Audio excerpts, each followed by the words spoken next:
I'm having a really hard time. I've redone this like 4 times, and I'm having a really hard time getting it to save any of my videos that are longer than like 5 minutes. So if somebody knows how to work TikTok, please give a girl a call.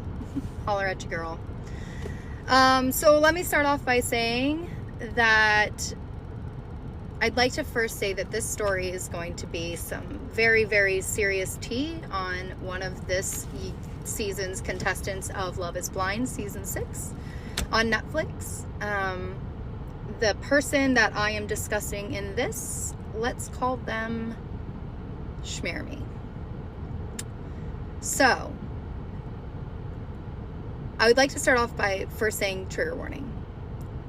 We are going to be discussing domestic violence, and if that is a trigger for you, please don't watch this video. Secondly, I'd like to give a disclaimer. I am not here to say that this person is like this to this day. I am only here to say that this is my personal experience with this individual. So, having said that, if you can't already tell by my page, I'm not really a content creator. And so to put something like this, that is this deep and personal, on a platform like this is very daunting, and it took me a lot of time to consider doing. But I am here to tell my side of this story in hopes that it encourages others to do the same. So I ask that you please take this with grace and with kindness, and please remember that I am a human at the end of the day. Just be kind, not just to me, but to everyone. So let's get into how I know this person. So I met Jeramy back in late 2013, early 2014. At this time, I was actually competing in bodybuilding for my pro card. I was taking a line of supplements from a guy that I was seeing down in Port Charlotte, Florida. We ended up splitting up, so I was on the hunt for the same supplement line in Sarasota, and that is when I stumbled across Jeramy's store that he owned at the time. I go in, I find out he has all the supplements I need, I'm excited, I end up buying some stuff, and I start making it my regular place. I start coming in pretty regularly, and then I start seeing him around the gym, and he goes, "Hey, would you ever be interested in running a booth for me and talking about the supplements, handing out samples at the gym?" I said, "Sure, absolutely." I was looking to make a little extra money. I was bartending at the time, so I had tons of time during the day. And then I worked, then, a few months passed, and he goes, "Hey, would you like to, work part-time in the store?" And I was like, "Sure." So the more time we ended up spending together, the more we ended up liking each other. So this wasn't something that was like love at first sight.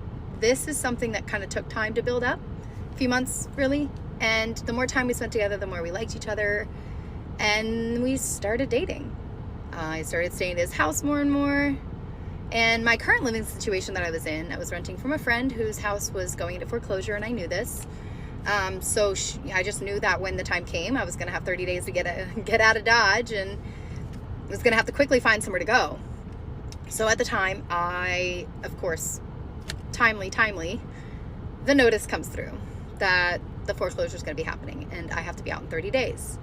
At this point, we hadn't been dating for very long, so we were kind of on the fence of, do I get my own place and sign a lease somewhere, or do I move in with you? And ultimately, we decided to move in. I move in with him. So first few months are great. Getting used to somebody. You're still in that like honeymoon phase, right? So the first few months are really good. And then the bickering started. So the first fight that was probably the worst was when my brother came to visit. So again, I'm having some problems with TikTok, guys, so I'm going to stop it here and restart. So come back for part 2. Okay, TikTok part 2. I'm so sorry it's taken so long to put these together. One, I'm very sick right now, and I have a very busy 9 to 5, so I'm going to try to make these as fast as possible. I will not make this a Risa Teesa length type thing. Guys, there is a lot to this, but not that much. And I'm going to try to be very direct and to the point. So, trigger warning, we are discussing domestic violence, so if that is not something that you are okay with, please do not watch this video. And also, disclaimer, this is simply my experience with this individual. I'm not here to say that this is how they are to this day. So let's get into part 2. I left off by saying that Jeramy and I had moved in together, and we had been living together for a little while. My brother was coming to visit. So I was super excited. My brother has never visited me in Florida, and he had a new girlfriend, and I was super excited to meet her. So they came down when I was living with Jeramy, and one night we decided to go out to a karaoke bar. So I had been to this bar quite a few times, and I know quite a few of the patrons there. So we get in there, and I go to the bar to get us some drinks, and I'm there for a while waiting for the drinks. They're pretty busy in there, always. So I go in, and I get the drinks, and I'm waiting at the bar, and I'm just chit-chatting with the guy next to me, one of the other patrons that's there pretty regularly, and Jeramy comes up, and he's visibly upset, and he's upset that I'm talking to this guy for so long. And in my mind, I'm thinking I'm just being friendly. I know this person, but he was upset about this, y'all. Like, so much so that he left us at the bar. And this is before Uber and before Lyft. So we had to call a cab to get home. We end up getting home, and all hell breaks loose. We get into the bedroom, and fighting starts immediately. And it escalates to the point that he actually puts his fist through the wall. And I'm a little taken back, because this person, if you know this person from the show, you would not think that they would be like this, especially if you know them in real life. Like, when I tell you, I have never seen someone snap and just flip like that to a totally different person. Y'all, it was like something I've never seen before. And the rage was terrifying. So I ended up sleeping out in the living room that night. The next morning, I am mortified, because obviously my brother's in the next room, so he's hearing all of this. I am so embarrassed. And they end up leaving the next day. So obviously things are tense in the morning. They leave. We sit down and talk things out, and we work out a solution of how we're going to avoid this happening again in the future. And a few months go by, and things are pretty good. And then another fight breaks out. And this time it escalates to where I'm walking away. I'm trying to get away. And he's just following me around the house, in and out of different rooms. I'm shutting bedroom doors, and he's banging on them, trying to get in. And I'm finally like, I'm just going to leave the house. Now, I have zero family where I live. And so I ended up calling his stepmother. And I explained to her what was going on. And I was like, I need somewhere to go. So she's like, girl, come on over. I got you.